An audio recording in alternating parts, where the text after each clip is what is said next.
সিইউতে exam দিবেন। Recently আমি আপনাদের এরকম একটা ড্রয়িং এঁকে দেখাইছি, তাই না?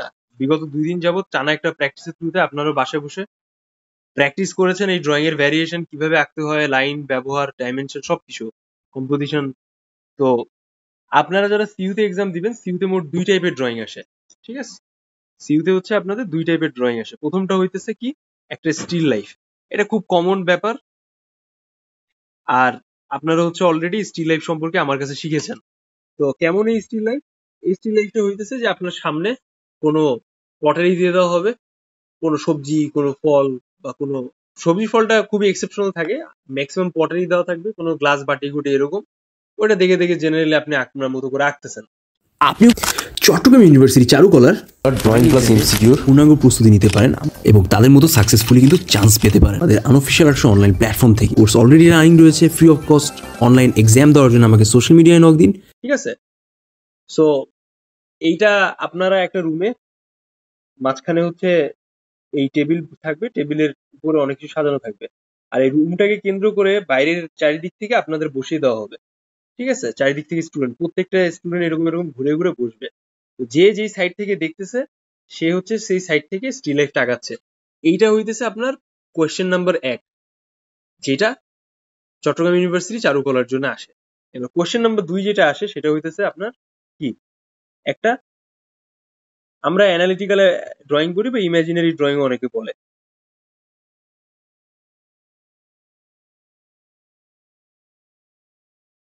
এই ইমাজিনারি ড্রয়িংটা আসলে কি?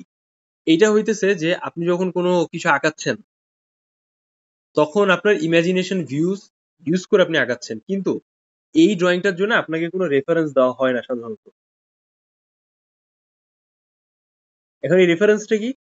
এই যে আমরা যেরকম আপনাকে এই মডেলের ছবি আঁকানোর আগে সরাসরি এর ছবি একটা দিয়ে দিয়েছি আপনাকে, যে এইভাবে আমরা মডেলটা আঁকাবো বা এই মডেলটাকে।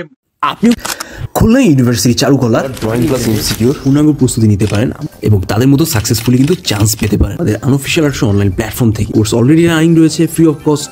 অনলাইন এক্সাম দেওয়ার জন্য আমাকে সোশ্যাল মিডিয়ায় নক দিন। দেখতে এরকম মনে হয়, ঠিক আছে? তো ইন সেম ওয়ে আপনি কখনোই হচ্ছে এরকম সরাসরি কোনো মডেলের ছবি পাবেন না, but they will provide you a proper hints. So এটা কেমন হয়, ইন লাস্ট 2 ইয়ার্স, দুইটা মানে একটা কবিতার 4টা লাইন দিয়ে দেওয়া হয়েছে, বা একটা ছড়ার 4টা লাইন দিয়ে দেওয়া হয়েছে। সেই 4টা লাইন দেখে দেখে আপনাকে টোটাল যে ড্রয়িংটা আছে সেই ড্রয়িংটাকে আঁকানো লাগছে। এটার জন্য আপনাকে একটা হাফ শিট বা কোয়ার্টার শিট পেপার প্রোভাইড করা হবে। সেই কোয়ার্টার শিট পেপারে আপনি আপনার মতো করে কম্পোজিশন করে উপস্থাপন করবেন। যেমন আমরা যদি একটু রিমাইন্ড করি, 22-23 সেশনে সরাসরি, 2022-23 সেশনে, ঠিক আছে, সরাসরি হচ্ছে আপনাদের ছোটবেলায় আপনারা যে কবিতাটা পড়ছেন, কবিতা কি ছড়া, এটা রবীন্দ্রনাথের। আমাদের ছোট নদী চলে বাঁকে বাঁকে, বৈশাখ মাসে তার হাঁটু জল থাকে, পার হয়ে যায় গরু পার হয় গাড়ি, দুই ধার উঁচু তার ঢালু তার পাড়ি। এরকম একটা 4টা লাইন দিয়ে একটা বেসিক ইনফরমেশন দেওয়া ছিল, কবিতার লাইন দেওয়া ছিল, আর বলা হয়েছে যে প্রশ্নে দেওয়া এই কবিতা থেকে বা এই ছড়া থেকে একটা ড্রয়িং অঙ্কন করো। তো আপনি যখন দেখতেছেন যে এরকম একটা কবিতা দেওয়া হচ্ছে, তো আপনি এটাকে কিভাবে আঁকানো শুরু করবেন? এটা হচ্ছে একটা কমন ফ্যাক্টর। তো এটারও অ্যান্সার খুব সহজ। আপনি যখন দেখছেন যে আমাদের ছোট নদী চলে বাঁকে বাঁকে, সো একটা গ্রাম থাকবে, গ্রামের একটা নদী থাকবে, বৈশাখ মাসে তার কি হাঁটু জল থাকে। যেহেতু বৈশাখ মাসে নদীটা শুকিয়ে যায়, পানি পানির হচ্ছে যেই মানে প্রখরতা আছে সেটা কমে যায়, সেই জন্য হাঁটু জল থাকতেছে। এবার আপনাকে এমন একটা নদী আঁকাইতে হবে যে নদীর একটা কমপ্লিট কি আছে বলেন তো, হাঁটু পরিমাণ জল আছে, এরকম টাইপের একটা কমপ্লিট আপনার কি বলে একটা মানে নদী আঁকাইতে হবে। কিছু মানুষ দিলেন, পার হয়ে যায় গরু পার হয়ে গাড়ি, একটা গরুর গাড়ি দিলেন, সে গরু পার হয়ে যাচ্ছে। এটা খুব simple basic study, basic drawing, খুব কমপ্লিকেটেড করার কিছু না।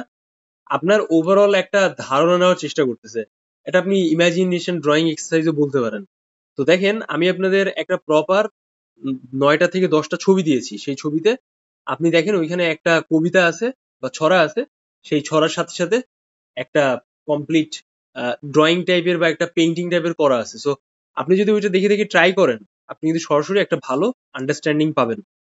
সো এটা সম্পূর্ণ আনসার্টেন, কোনো মানে ইনডেপথ কথাবার্তা বলা যাইতেছে না এটা নিয়ে যে আসলে এক্স্যাক্টলি কি থাকতে পারে না থাকতে পারে, বা কিভাবে হচ্ছে আপনি ম্যানেজ করে রাখতে পারেন, বা এক্স্যাক্টলি কোনো রেফারেন্স দেওয়া থাকে কিনা।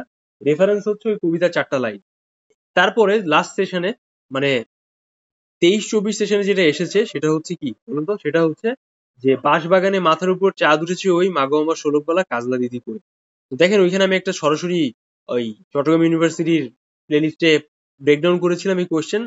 আমি ইভেন এটাও দেখাইছিলাম যে কি কি টাইপের বা কিভাবে এই ব্যাপারগুলোকে উপস্থাপন করা হয়েছে, বা কিভাবে আপনারা মেইন এক্সামে এটাকে উপস্থাপন করতে পারেন। নানাবিধ ইনফরমেশন এখানে দেওয়া আছে।